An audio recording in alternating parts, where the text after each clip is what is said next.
You know when you clean the top of your kitchen cupboard that you never see? Or you clean a drawer with a bunch of crap in it that you never use. And after doing so, for some reason, you feel lighter. Even though you can't see the work that's been done, you can sense it. Decluttering not only makes room in our physical space, but also in our mental space.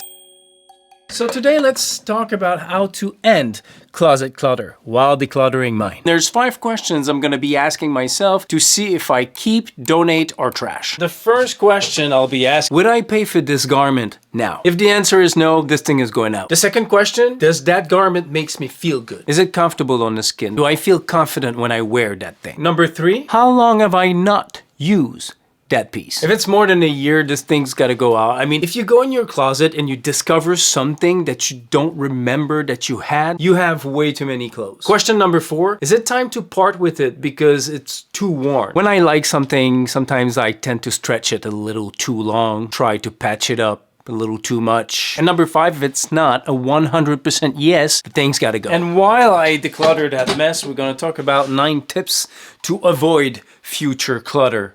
Hopefully. Look at this mess. There's a floor somewhere. There's so much stuff I don't wear anymore. And this started about 3-4 months ago. My friend Jose has a decluttering channel, and he made me realize that I had a lot of crap in my tiny apartment that I did not use. Shout out to Proyecto Jose Luis. Go say hi for me. I was procrastinating to make this video because, well, I think making this video actually making me do this. My goal today is to shed 50% of everything I have. So the first tip would be the rule of 1 in, 1 out, which usually I'm pretty good at. For some reason, for a while, I haven't been.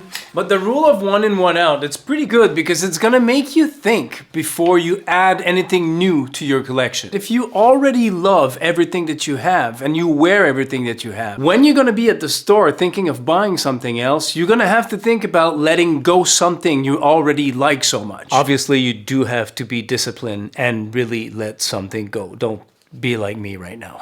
This overcoat I've had for, I think, almost 12 years or something, and it's not going anywhere.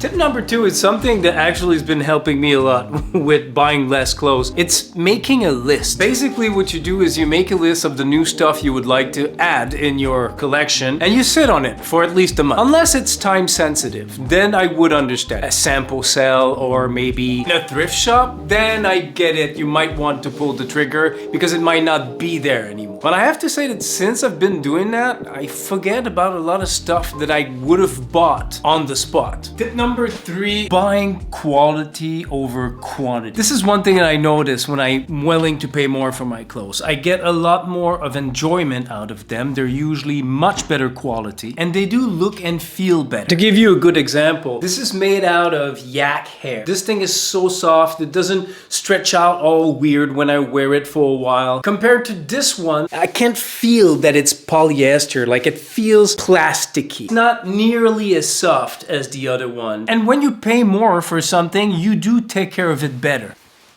It's really beat up. Is it time to let go? I love the color though. It's time. It's time to let go. This is one of the new pieces that I added not too long ago. Like a leather shirt. It's a jacket, but it's a shirt, you know, it's thin. I absolutely love it. That was actually a sample sale, 1 of 1, so I'm quite happy with that pickup. Yeah, I think what's gonna make it faster and less overwhelming is throw out the things that I'm sure that I don't want. I don't know what I'm doing with this. Do you want me to try it out? This was a gift from a friend. I don't know what motivated him to give me that. It looks funny, but that's pretty much all. With the tattoos, I can't have so many patterns because of my tattoos. It needs to be simple. Find this to be a little loud, you know? This is actually going faster than I thought it would. I found a mask in a pair of shorts. That's how long I haven't worn those. Tip number 4. Stop buying duplicates. Unless you know that the piece you love to wear all the time is going to be discontinued, there's no need to stack up. Just wear out what you have and then go get another one. I have so many of the same t-shirt just there not doing anything. It's driving me crazy. This one is going. Tip number 5. Don't accept handouts if you don't need it. Stop saying yes when someone is trying to give you a piece of clothes. It's not because it's free that you have to take it. I have a problem with that. Every time my sister tells me, you want this? I always say yes. And I just end up with a bunch of stuff that I don't wear. So once I was finished with everything that I was sure that I didn't want, I started with the things that I was sure that I wanted to keep. I've had these koala sweatshirts, I think about 10 years now. They stopped making them, so that's why I have a couple of those, and I absolutely love them. They fit with anything, and it's kind of it's a nice in-between season.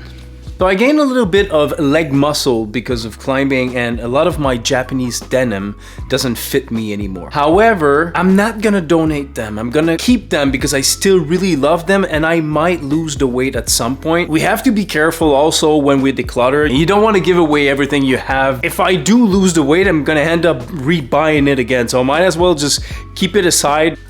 Alright, I think I'm starting to see the light at the end of the clutter tunnel. This gotta go. This hat I've had for a very long time. I think it's funny looking, but I never wear it, so this gotta go as well. Number 6, the rule of 3 outfits. This is what they call having a cohesive wardrobe. When you're buying something, how many outfits can I fit this with what I already possess? If you can't make up 3, you don't buy it. I don't know why I fall for dress pants from time to time. I never wear them. They're like one occasion clothes. And these pants, I had these custom made from what I saw, a really reputable tailor. So I go there to take the measurements, but usually before they finish the garment, you have to go back and try it out to make sure everything fits properly. The guy calls me about 3 weeks after. Yes, sir, your pants are done. And I was like, why are they done? I wasn't sure, but you know, I'm not a professional. He knows what he's doing. I asked the guy why are they finished, and he says, well, you're about the same size as I am, so I took my build and I finished the pants.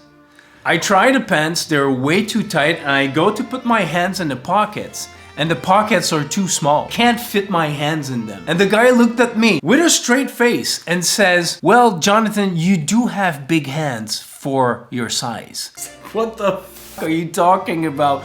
So I do a squat, the crotch rips. So I looked at him and says, now what? Now I have too much of a big ass? Anyway, I took the pants because I needed them for an event, so I got them refinished somewhere else. Anyway, it was a pain in the ass. They weren't too expensive, so it wasn't the end of the world, but again, I worn them maybe 3 times.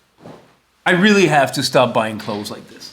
And if I may make a couple of suggestions. Green army or olive green fatigue pants will fit with anything. And these are by far my favorite ones. They're engineered garments. And this is my new pickup I was talking about. I absolutely love them. And this is Japanese made, still by hand. An absolute gem when I found them. Tip number 7, committing to get your clothes tailored before buying. If you're at the store and you're not 100% sure because something's not fitting correctly on you, unless you're willing to commit to get that piece tailored, don't buy it. Because you'll just end up wearing it a couple of times, and every time looking at yourself in the mirror thinking of that thing that really annoys you, and you're never gonna wear it again. And by the way, my clothes are all tailored. This shirt was not fitting me properly. The sleeves were way too long, and I would say 98% of my t-shirts are actually tailored because they're always too long and I hate it. Although I found this Uniqlo basic cropped t-shirt, and since I'm 5'7", the crop actually fits me perfectly. And this is my 2 cents about where a t-shirt should end. The top of the pockets right here, this is where it should land. No more, no less. Number 8 is a simple one. Don't buy anything because it's on sale. If you don't need it and you buy it, you did not save money. You're spending money on shit you don't need. My sister, she's the best at that. She'll always tell me, oh, look how much I saved. I said, well, if you didn't need the thing, you didn't save anything. I love that psychology of mathematics. It's just great. And number 9, stop buying clothes online. And I know that's a hard one because with internet, we have access to so much cool stuff that we wouldn't see if we didn't have internet. But sometimes we get something that we're not happy with, like 100% happy with, and instead of returning it, we get lazy and we try to convince ourselves that we're gonna wear it. And of course, we don't. So unless I tried it in a store and it didn't have my size and I know where to order it, I'm really reluctant now to order online. And also you want to make sure to check out always the return policies because you don't want to end up paying an expensive price to return something that you didn't like. Look at that. Look at that, how much better that looks. And I promise you it feels much better as well. I think I cleaned 65% of what I had. Look at that pile. It does feel good, even though I can't see it. I can sense it. All right, so now what there's left to do is just make little piles and go donate these things to people that actually needs it. Thank you for watching. I appreciate you, and I'll see you in the next one.